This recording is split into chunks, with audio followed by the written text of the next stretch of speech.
উচ্চ আদালতের এই ক্ষমতা ব্যবহার করা হয়েছে শেখ হাসিনার ফ্যাসিস্ট শাসনামলকে শক্তিশালী করার জন্য, নির্যাতন যন্ত্রকে আরো নির্মম করার জন্য, সাধারণ মানুষের অধিকার হরণ করার জন্য।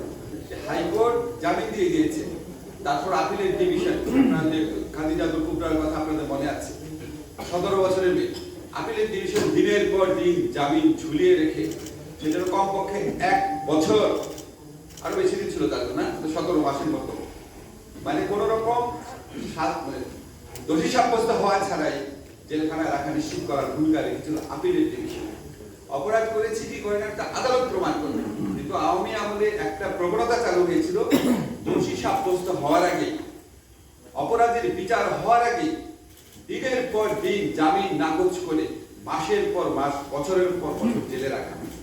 এবং আপনারা দেখেছিলেন মুশতাকের মৃত্যু হয়েছে ডিজিটাল সিকিউরিটি এক মামলার এক আসামি, কি নির্মম, কি করুণ ভাবে তার মৃত্যু হয়েছিল।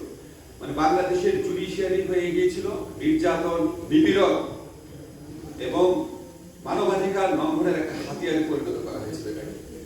দেশে যদি সুষ্ঠু নির্বাচন হয় তাহলে বিচার বিভাগ কখনো এত নির্মম, এত নিপীড়নকে পরিণত হতে পারে না। দেশে 5 বছর পর পর নির্বাচন হলে, জনগণের রায় প্রকৃতভাবে প্রতিফলিত হলে, বাংলাদেশে যে অত্যাচারী দলগুলো আছে, শাসক দলগুলো, তারা এতটা অত্যাচারী হতে পারে না। এটা আমরা 91-এ দেখেছি, 96-এ দেখেছি, 2001-এ দেখেছি। যখন নির্বাচন বলেই কিছু না থাকে, আমার তো কারো কাছে জবাব দিতে হয় না, ইচ্ছা মতো নির্যাতন শুরু হয় তখন। এটা হচ্ছে সবচেয়ে ফান্ডামেন্টাল শর্ত। গণতন্ত্র বলেন, মানবাধিকার বলেন, আইনের শাসন বলেন, এটা হচ্ছে বেস। শুধু নির্বাচন দিয়ে কি হবে এই সমস্ত কথা বলেন না। শুধু নির্বাচন দিয়ে কি হবে না হবে এটা যারা বলেন, 1991 থেকে 2011-12 পর্যন্ত বাংলাদেশ কিভাবে চলেছে, আর 2014 থেকে 2024 পর্যন্ত কিভাবে চলেছে, এটা একটু নির্মোহভাবে কম্পেয়ার করে দেখতে হবে।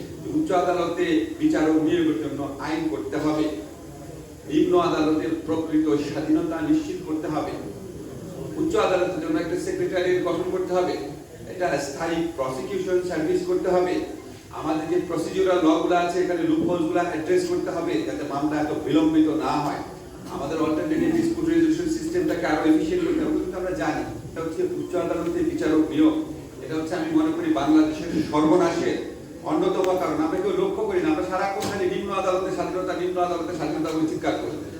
নিম্ন আদালতের স্বাধীনতা বলতে আমরা বুঝি যে উচ্চ আদালতের কাছে তার জবাব দিতে থাকবে, এটাই তো।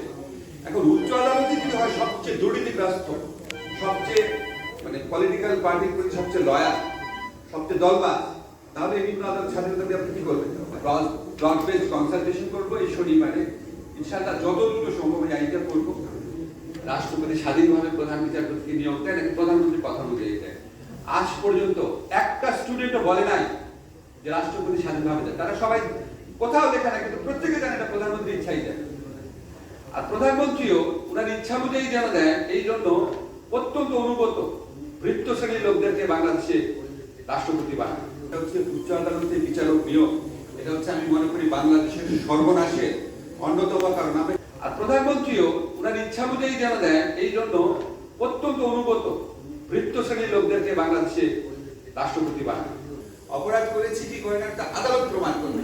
কিন্তু আওয়ামী আমলে একটা প্রবণতা চালু হয়েছিল, দোষী সাব্যস্ত হওয়ার আগে, অপরাধের বিচার হওয়ার আগে দিনের পর দিন জামিন নাকচ করে মাসের পর মাস, বছরের পর বছর জেলে রাখা। উচ্চ আদালতের এই ক্ষমতা ব্যবহার করা হয়েছে শেখ হাসিনার ফ্যাসিস্ট শাসনামলকে শক্তিশালী করার জন্য, নির্যাতন যন্ত্রকে আরো নির্মম করার জন্য, সাধারণ মানুষের অধিকার হরণ করার জন্য। বিডিআর এর বিচার 2 বার শুনানি পিছাইতেছে, কোনো পিপি নাই, বিচার তো কোনো বিচার হয় না। উচ্চ আদালত সমস্ত সংস্কার, সমস্ত বিচার, সমস্ত অবিচার, সমস্ত 100% তাদের হাতে, হাইকোর্টের হাতে 100% তাদের নিয়োগ না। তো সেখানে আমার কিছু বিচারক দ্রুত নিয়োগ দিতে হবে না? এখন আমি যদি বিচারক দ্রুত নিয়োগ দিতে চাই তাহলে আমি ওই পদ্ধতি ছাড়া কি করবো? আর তুমি যদি বলো যে স্যার আপনি কোনো আইন করে করলেন না, আইন করলে তোমরা বলবো তুমি আইন করার কে?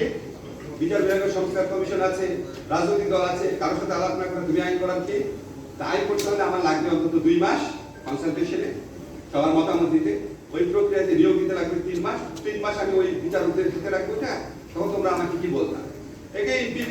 এমন কোন শাসন বিভাগের, মন্ত্রিসভা বা আমলা বা সরকারের এমন কোন দুর্নীতি, অনিয়ম, দুঃশাসন নাই যেটা উচ্চ আদালত চাইলে বিচার করতে পারবে না, সবই পারবে। উচ্চ আদালতের হাতে অসীম ক্ষমতা দেওয়া হয়েছে বাংলাদেশে।